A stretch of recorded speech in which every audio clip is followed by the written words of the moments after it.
beautiful day, huh? You know, it's the first week Disney's come this year that it wasn't raining. You guys brought the good weather. It has rained every Saturday Disney except for this one, and it's beautiful out. So.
Out here if you are going to come back out.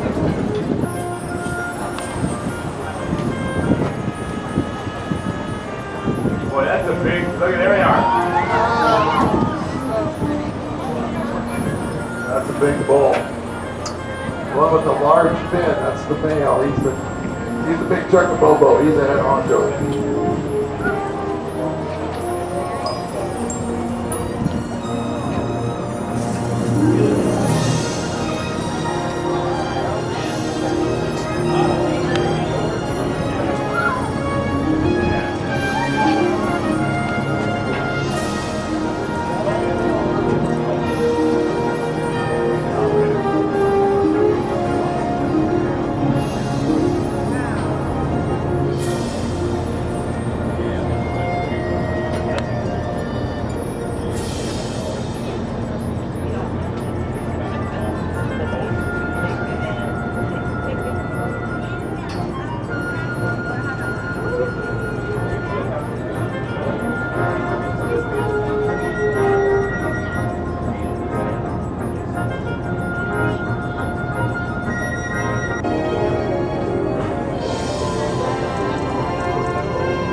Don't get hung up in that mess. All right, catch of the day. In my left hand, I know they look similar, but they're different. In my left hand is a copper rockfish. In my right hand is a quillback rockfish. Now this is just two of about 40 different species of rockfish we have here in Alaska. And they're all very good eating fish. You go up to one of our local restaurants, you order rockfish or snapper off of the menu, you're going to get one variety or the other of this guy right here. Now they all have very sharp spines up on their dorsal fin. There's also some big heavy spines up underneath here in these pectoral fins, and those spines are actually venomous. Now it's not enough venom to kill you, but I promise you it will enhance the experience, and it's an unpleasant one. Anybody that has spent any amount of time on the deck of a commercial fishing boat knows just what it feels like to get one of those spines in your hand. I've actually seen guys who get these fish on deck, guy will give that fish a kick to get it out of the way, and these spines are sharp enough and they are strong enough to go right through your boot. You only do that once.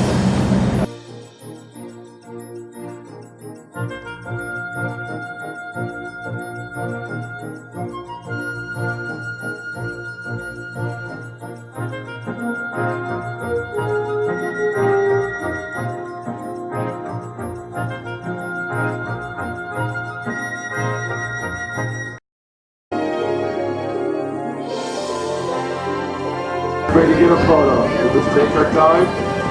We're going to be pulling up here. You can see a big eagle's nest coming into view up there in the tops of the trees. There's a adult in there, at least one. You know, by binoculars. There is a juvenile in that nest that hatched out in late March or early April. Keep an eye up there in the nest. There is a mated pair, like I said, using that nest, and there has been every year for the 8 years we've been doing this tour. I can see the juvenile standing right next to the adult up there in the nest.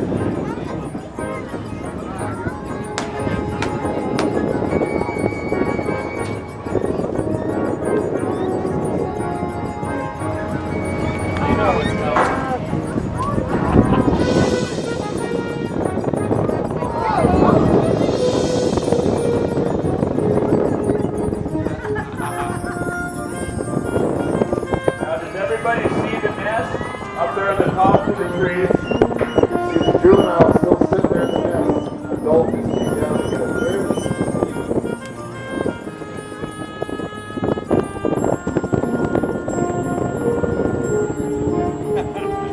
Whoa. Here's on the bow better. Hang on to your hat.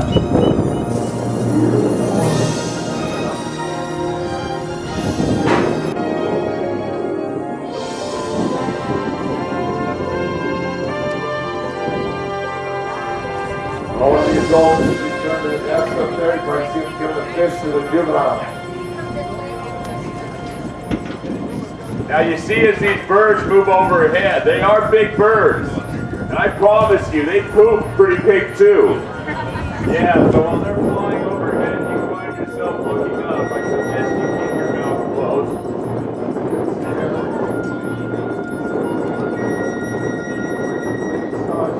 Tell you all about it.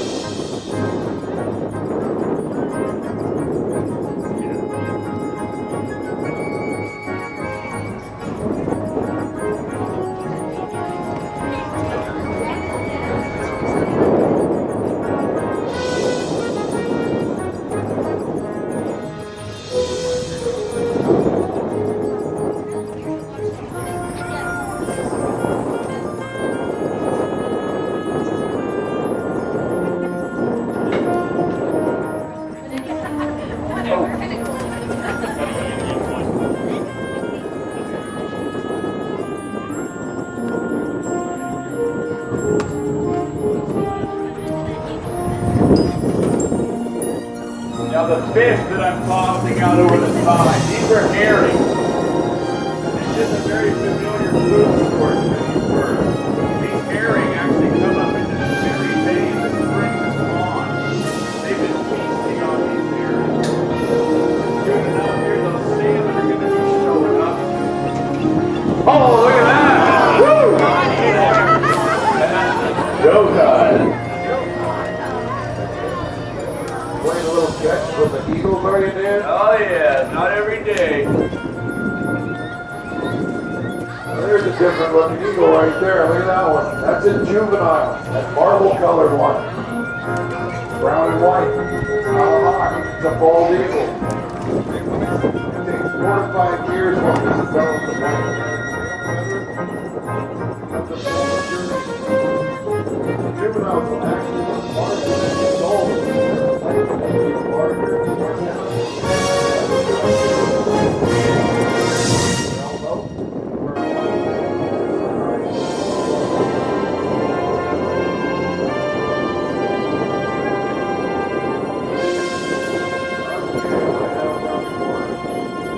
Just hold your spots, folks. We're just going to move around the corner here. There's a great little place along the beach. A couple dead trees that these birds like to sit up in, so hold your spots.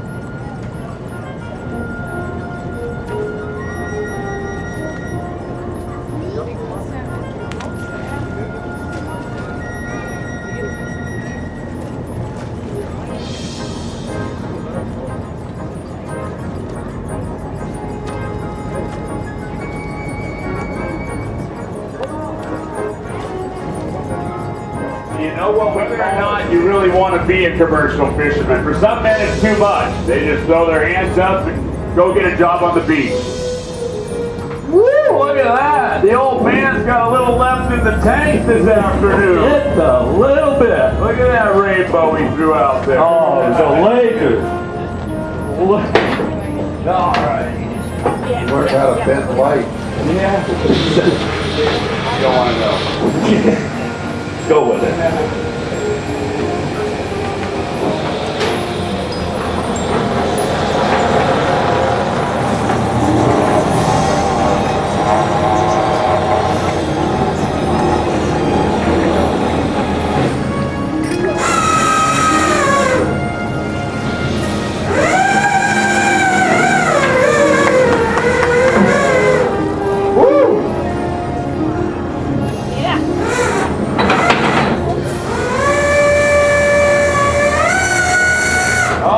There's some bugs for you. We got bugs.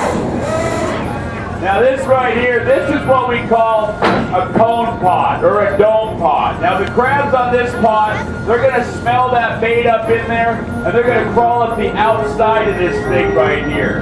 That is how these crabs are going to get into this pot. Pretty much, you know, they just go doo-doo-doo-doo-doo. They come crawling up the outside of that thing right in the top.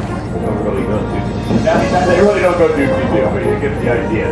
Now, with this style of gear, what we're going to do, when we haul this pot aboard the boat, we're going to keep the hook in the bridle. And then those guys, we're going to keep that pot suspended in the air. The guys will guide that pot up over the sorting table, and you let go of this pucker string right here. And that actually allows the whole bottom of that thing to open up. Crabs fall right out the bottom onto the table.